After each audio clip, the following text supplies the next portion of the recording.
Olá, turma! Vamos dar continuidade à nossa disciplina, agora com a unidade 2, Direitos Humanos e Dispositivos Legais, né?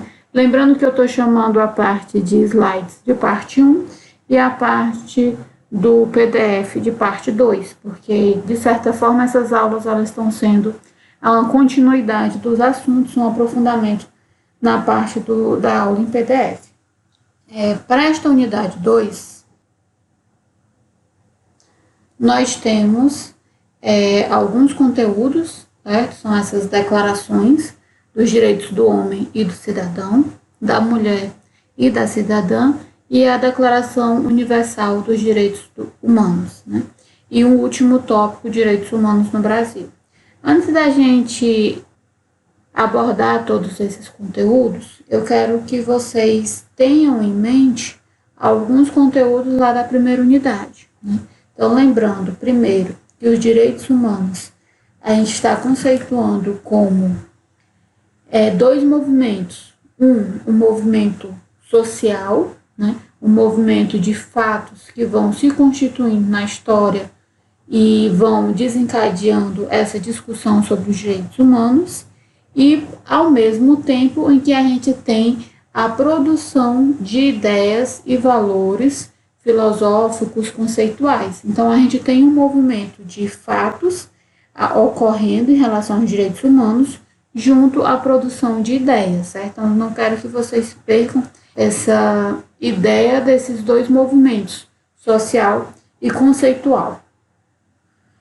Lembrar também daquela discussão que a gente tem sobre igualdade e diferença, né? A busca pela igualdade a partir desse ideal dos direitos humanos, mas sempre se questionando qual o lugar das diferenças dentro dessa discussão dos direitos humanos. Então, não quero que vocês percam de vista essas ideias que a gente já desenvolveu lá na primeira unidade. Bom, vamos começar aqui pelo nosso primeiro conteúdo, Declaração dos Direitos do Homem e do Cidadão, que foi declarada em 1789, na Revolução Francesa, né?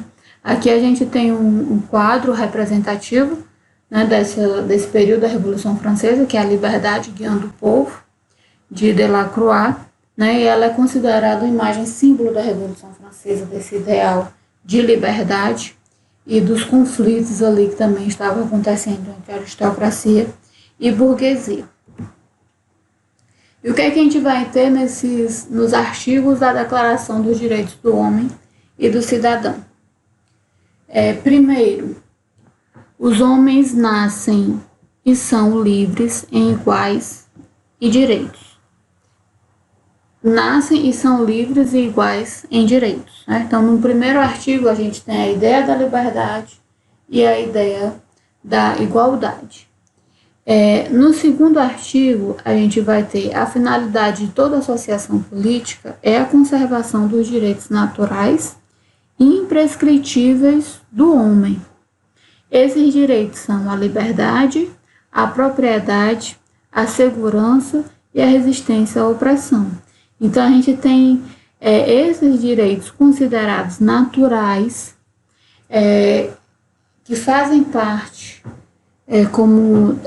da nossa natureza, que nos une enquanto seres humanos. Vão entrar aqui também a ideia de propriedade, né? E a gente vai falar também de propriedade privada, né? E até a propriedade sobre o seu próprio corpo entra aí também, né? A segurança e a resistência à opressão. Então, esses direitos que aparecem aqui, eles também estão muito ligados à ideia do liberalismo político e econômico que vai se desenvolver a partir da Revolução Industrial e a partir da transformação política que há em torno da queda da aristocracia e a ascensão da burguesia enquanto classe econômica. Para a gente entender esses direitos naturais, né, considerados aqui na Revolução Francesa como universais, ou seja, considerados para todos os seres humanos, de acordo com o autor Norberto Bobbio, ele vai falar que esses direitos naturais universais eles vão se desenvolver como direitos positivos particulares. O que quer dizer isso?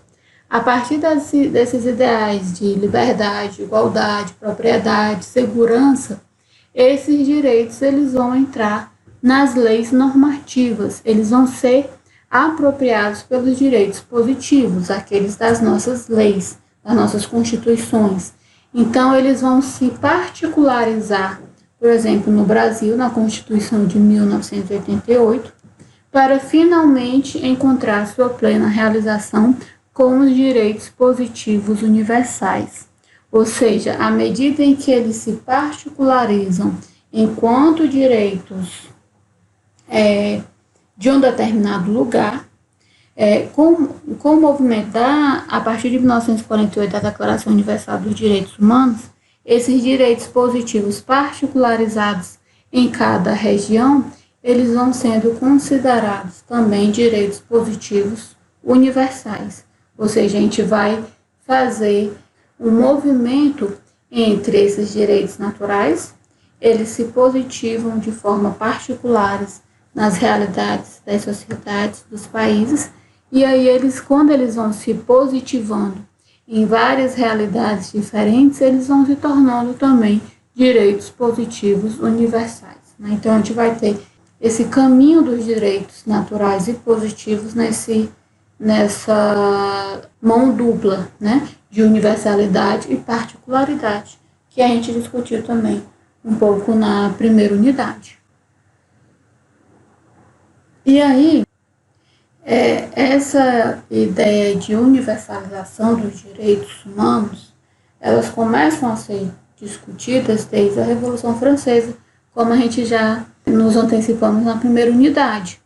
Então, uma das revolucionárias, consideradas primeira feminista, de um primeiro movimento feminista, que nasce ali na Revolução Francesa, a gente tem a Olympe de Gouges, e ela vai se colocar contestando os revolucionários franceses e reivindicando às mulheres o papel de cidadãs e a atuação no mundo público e político, porque as mulheres, mesmo com essa Declaração Universal dos Direitos do Homem e do Cidadão, colocando esse homem e cidadão como universais, então nós mulheres estaríamos incluídas, nós então poderíamos também participar do mundo público e político, mas não é isso que Olympe de Gouges percebe. Então, essa Declaração dos Direitos do Homem e do Cidadão, ela está mais voltada realmente, como o seu título fala, ao homem e ao cidadão. E aí, por sua contestação a essa exclusão das mulheres na política e no mundo público, ela vai acabar mandada à guilhotina, né, por um dos líderes da Revolução Francesa, o Robespierre. Mas antes disso, ela declara, em 1791, 2 anos depois da Declaração dos Direitos do Homem e do Cidadão, ela vai declarar os direitos da mulher e da cidadã, né? E aí ela coloca os mesmos princípios que a gente tem lá naquela outra, a gente vai ter agora nos direitos da mulher e da cidadã, mas incluído aí as mulheres. Então, a mulher nasce livre e tem os mesmos direitos do homem, ou seja, ela não está colocando as mulheres com mais direitos que o homem, ela está reivindicando que aqueles direitos que apareceram ali há 2 anos antes da sua declaração, que as mulheres também deveriam estar incluídas. No artigo 2º, ela vai falar: o objeto de toda associação política é a conservação dos direitos imprescritíveis da mulher e do homem. Esses direitos são a liberdade, a propriedade, a segurança e, sobretudo, a resistência à opressão, né? Então, esse é um direito fundamental também, resistir à opressão. E ela estava se colocando ali como alguém que estava resistindo a uma opressão de ser mulher no século XVIII. E perceber que esses ideais revolucionários não estavam falando com as mulheres do seu tempo. No artigo 6º, ela vai falar ainda sobre todas as cidadãs e cidadãos sendo iguais aos olhos da lei, devem ser igualmente admitidos a todas as dignidades, postos e empregos públicos. Ou seja, ela já estava também questionando essa ideia de que as mulheres vão para determinadas carreiras e empregos e os homens para outras. Não, eles podem ocupar igualmente e com dignidade postos e empregos públicos. Olha como essa ideia, em 1891, ela ainda é uma busca hoje para o movimento feminista, quando a gente tem um número reduzido ainda de mulheres em várias carreiras que ainda são mais predominantes entre homens. Então, a gente ainda tem essa busca aí, né, que a Olympe de Gouges já falava em 1791. Para a gente concluir essa primeira parte da nossa aula, eu queria retomar a Declaração Universal dos Direitos Humanos a partir do contexto em que ela vai, os contextos históricos em que ela vai estar relacionada. A gente viu na primeira unidade também, veja como a primeira unidade ela está sendo importante para essa segunda, para a gente compreender esses documentos legais que existiram a partir desse movimento social e conceitual dos direitos humanos. Então, a gente vai ter a Revolução Francesa, que nós já falamos bastante.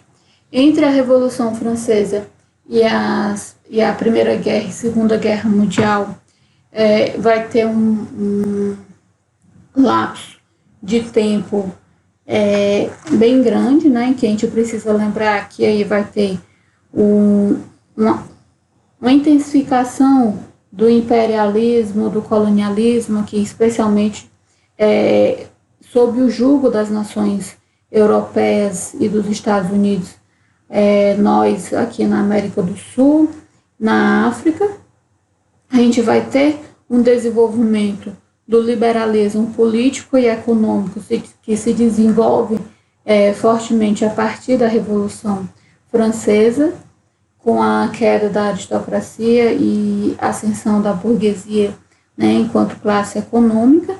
E aí a gente chega nesses dois conflitos mundiais com várias tensões, né, e que é dito entre muitos historiadores que a Segunda Guerra Mundial ela vai ter, de certa forma, ela vai ser uma continuidade da primeira, dos conflitos que ocorreram na Primeira Guerra Mundial.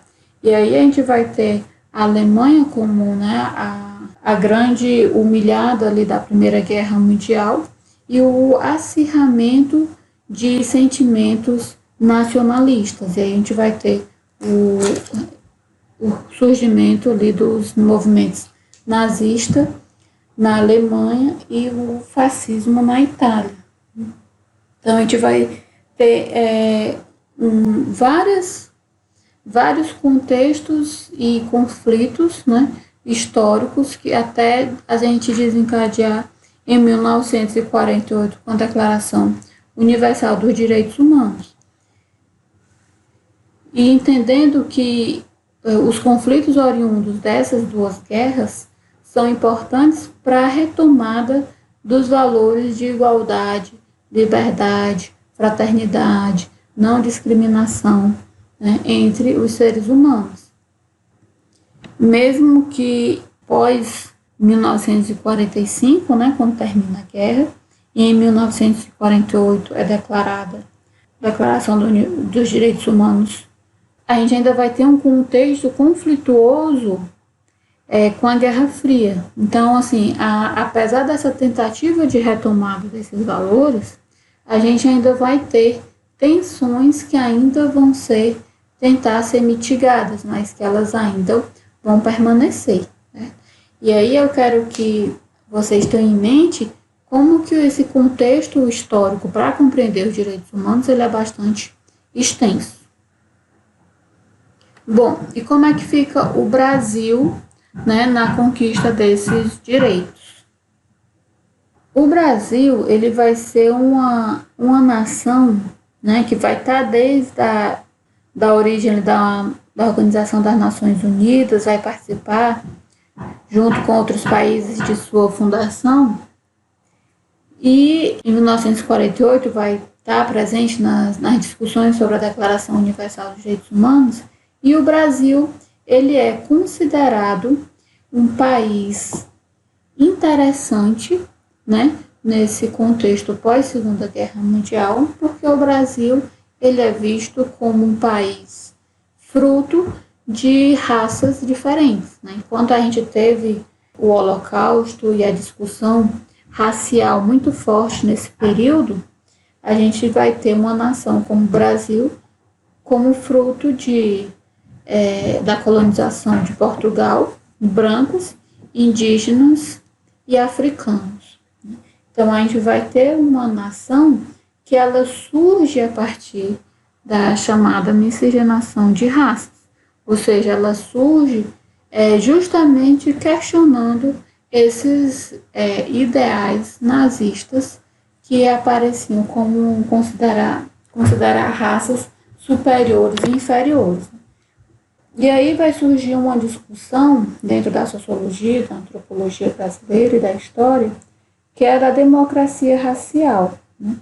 Tentando criar o país, o Brasil, como esse exemplo de mistura de raças, né, de uma nação do futuro a se desenvolver com potencial, e colocando esses conflitos que existem, que nascem desde a nossa colonização, com o extermínio das populações indígenas, com a escravidão das populações negras que vieram para cá, esses conflitos são amortecidos nesse ideal de democracia racial e mais tarde vai ser questionado e aí vai se falar do mito da democracia racial, né? Então esses conflitos eles não existiram só na sua origem, enquanto o Brasil era colônia com o extermínio das populações negras e a escravidão. Mas esses conflitos eles vão continuar existindo e vai ter um conflito racial muito forte no Brasil, né, que só vai ser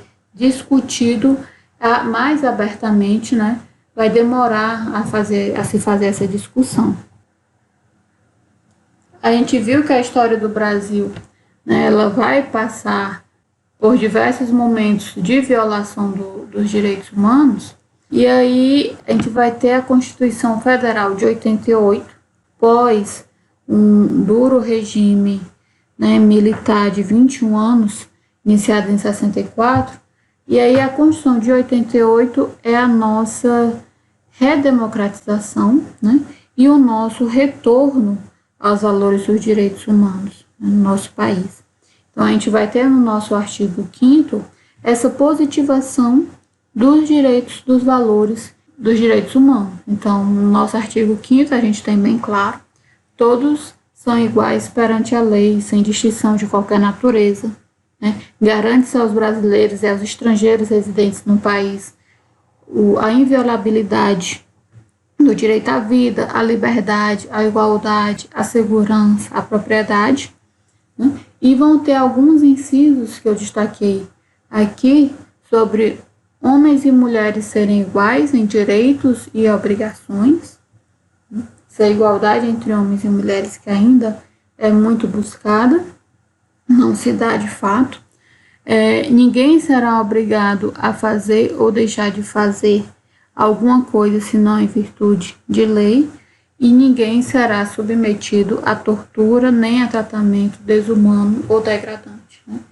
Então, a gente vai tentando se conciliar com esses valores humanos a partir de 88, eles vão se positivando nas nossas leis, com a Constituição Federal, e a gente também vai ter outra lei importante, que é a LDB, né, que é a Lei de Diretrizes e Bases da Educação, Lei 9.394, que vai trazer também esses valores de igualdade, de liberdade, e a lei também do Estatuto da Criança e do Adolescente, Lei 8.069, com alguns direitos fundamentais, considerando alguns direitos fundamentais, né, a criança e ao adolescente. E aí a gente vai falar também dessa proteção que se deve ter ao criança e adolescente a partir desses ideais, desses valores de igualdade, de liberdade, de ofertar a todas as crianças e adolescentes desenvolvimento físico, mental, moral e espiritual em condições de liberdade e dignidade. O Brasil é um país de conflitos, de contradições e desigualdades. A gente conseguiu avançar muito na nossa cidadania formal, nos nossos aparatos legais existentes, né? Citamos aqui 3, mas a gente teria vários outros aparatos legais existentes vinculados a essa ideia de direitos e para todos, mas a gente tem uma cidadania real muito distante das nossas leis, né? Então, a gente pegar aqui dados de homicídios, a gente vai ter uma mortalidade muito grande de homens. E quem são esses homens que estão morrendo vítimas de homicídio? São pessoas negras, são pessoas jovens, são pessoas de baixa escolaridade. Então, só nesse dado sobre homicídios, a gente vê que tem várias desigualdades aqui ligadas, por exemplo, à raça, a juventudes, a baixa escolaridade, e aí a gente teria também a baixa renda, que está a maior parte da nossa população. Os homens sofrem um determinado tipo de violência, ligada aqui aos homicídios, ao tráfico, à violência urbana, e as mulheres vão sofrer no nosso país uma violência de uma outra forma, né? Então, as mulheres vão ser mortas especialmente por seus companheiros, e daí por isso se passa a se falar de feminicídio para diferenciar a morte de homens e de mulheres. E por que se diferencia? Porque homens e mulheres estão morrendo por razões diferentes no nosso país. Então, para a gente olhar para essas mortes, a gente precisa entender que elas estão ocorrendo por situações e contextos diferentes. E aí o Brasil tem uma taxa de 5,4 mulheres mortas por 100 mil habitantes. A região centro-oeste com a maior presença nessas taxas, aqui esse gráfico comparando 2006 a 2014. E se a gente pegar os dados de instrução, a gente também vai ter um acesso educacional ainda muito difícil de se realizar realmente, né? Então, aqui a gente tem em 2018 ainda 33% da população com mais de 25 anos com fundamental incompleto. A gente vai ter com superior incompleto um pouco mais de 15%. Então, esse acesso à educação também vai se dando de forma muito desigual e irregular no nosso país. É isso, turma, por enquanto, nessa segunda unidade, certo? Espero que vocês leiam os textos que estão presentes na nossa segunda unidade, leiam os documentos legais para fazer a atividade agora dos mapas mentais. Um sucesso aí nos estudos nessa segunda unidade e a gente se reencontra na terceira.